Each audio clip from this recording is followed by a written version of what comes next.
अजीत पवार जी ने हमसे संपर्क किया।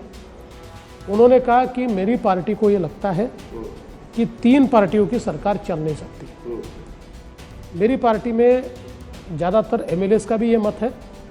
मैंने स्वयं पवार साहब से चर्चा भी इसके बारे में की है और मैं वापस कह रहा हूँ कि अजीत पवार जी ने बहुत स्पष्ट शब्दों से कहा था कि मैंने चर्चाएं शरद पवार जी से की है।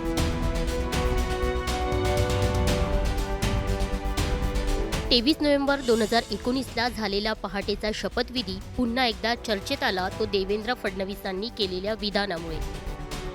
पहाटेचा शपथविधी शरद पवारांच्या संमतीने केल्याचं विधान देवेंद्र फडणवीसांनी पुन्हा केले। होय, पुन्हा फडणवीसांनी हे विधान पुन्हा केले। 12 डिसेंबर 2019ला आज तकच्या मुलाखतीत देवेंद्र फडणवीसांनी सर्वात आधी हा खुलासा केला होता। त्या मुलाखतीत देवेंद्र फडणवीस नेमकं काय म्हणाले होते, ऐका। अजीत पवार जी ने हमसे संपर्क किया। उन्होंने कहा कि मेरी पार्टी को ये लगता है कि 3 पार्टियों की सरकार चल नहीं सकती। मेरी पार्टी में ज़्यादातर एमएलएस का भी ये मत है।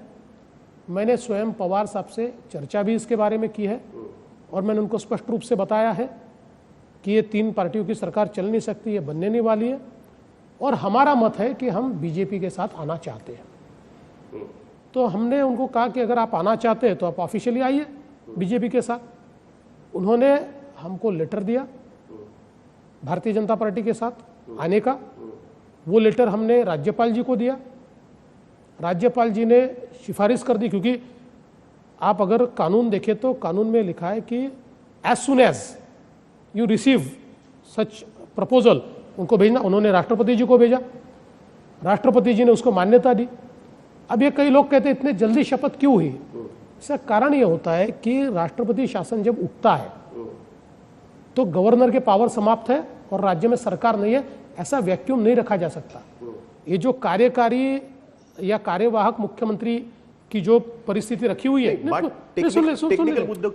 मैं पॉलिटिकल पे आ रहा हूं, आप सुन लीजिए साहिल जी, सुन लीजिए।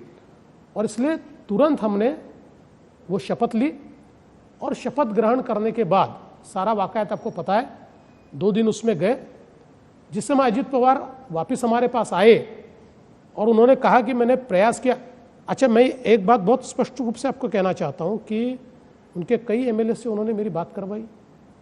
अच्छा, हाँ, कई लोगों से हमारी बातचीत हुई। ये शपथ लेने के पहले या उसके बाद? शपथ लेने के बाद। हाँ, बिल्कुल। कई लोगों से बातचीत हुई। उन्होंने कहा हम सारे लोग मिलकर बिल्कुल हमारे विधायकों से बात हुई।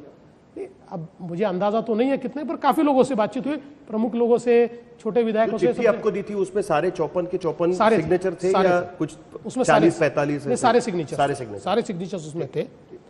और मैं वापस कह रहा हूं कि अजीत पवार जी ने बहुत स्पष्ट शब्दों से कहा था कि मैंने चर्चाएं शरद पवार जी से की है, ये उन्होंने भी कहा था। पण आता प्रश्न हा आहे की देवेंद्र फडणवीसांनी पुन्हा याबद्दल विधान का केलं असावं।